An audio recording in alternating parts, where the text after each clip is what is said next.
अस्सलाम वालेकुम। के एच टी फैब्रिक स्टोर में खुश आमदेद कहते हैं। तो 100% ओरिजिनल आउटलेट स्टॉक का J dot cotton, plain cotton के अंदर हमारे पास स्टॉक आ चुका है। इसके साथ साथ 100 से ज़्यादा रंग डिज़ाइन मिक्स ब्रांड के अंदर ऑल ओवर 2 पीस, और उसके साथ साथ बाना डोरिया लॉन के अंदर के एच टी फैब्रिक स्टोर का, के एच टी बाई तंजील का, और उसके साथ साथ पाकिस्तान का बिग ब्रांड गुल अहमद आ चुका है। अभी खोल के दिखा, और रेट सिर्फ दिया गया है 2300 रुपये।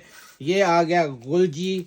गुलजी ये देखें, पाकिस्तान का बड़ा ब्रांड है गुलजी, आपके सामने खोल दिया गया है। पेरले नाम है। ये देखें, ये सारे रंग डिज़ाइन इसी के अंदर है। ये दिखाते जाएं उस्मान भाई, ज़रा देखें, बड़ी बड़ी ज़बरदस्त किस्म की चीज़ें हैं।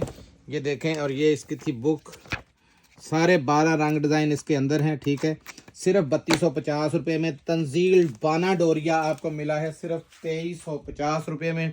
और इसके साथ साथ 70 ऑल ओवर, ये देखें, जिसमें बिन सईद, एडन रोब, सफ़ायर, ये देखें रंग डिज़ाइन सारे खोए हुए। ये अलकरम, ठीक है, ये सारे आपके सामने ये नीचे खोले हुए। ये मिल रहे हैं आपको सिर्फ और सिर्फ 1200 रुपये में 2 पीस। और ये जेंट्स आपको मिल रहा है जे डॉट, जिसकी कॉटन खोल के दिखाई गई, बड़ी ज़बरदस्त हाई किस्म की कॉटन है। आउटलेट पाकिस्तान की किसी पे भी ले जाएं, चेक करवाएं, वेरीफाई करवा के माल लें। सिर्फ और सिर्फ 2600 रुपये में 5890 रुपये वाला सूट है।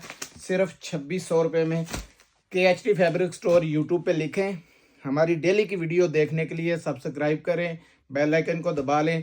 ऑर्डर देने के लिए 0302 73 046 पर ऑर्डर दें। जज़ाकल्लाह, अस्सलाम वालेकुम।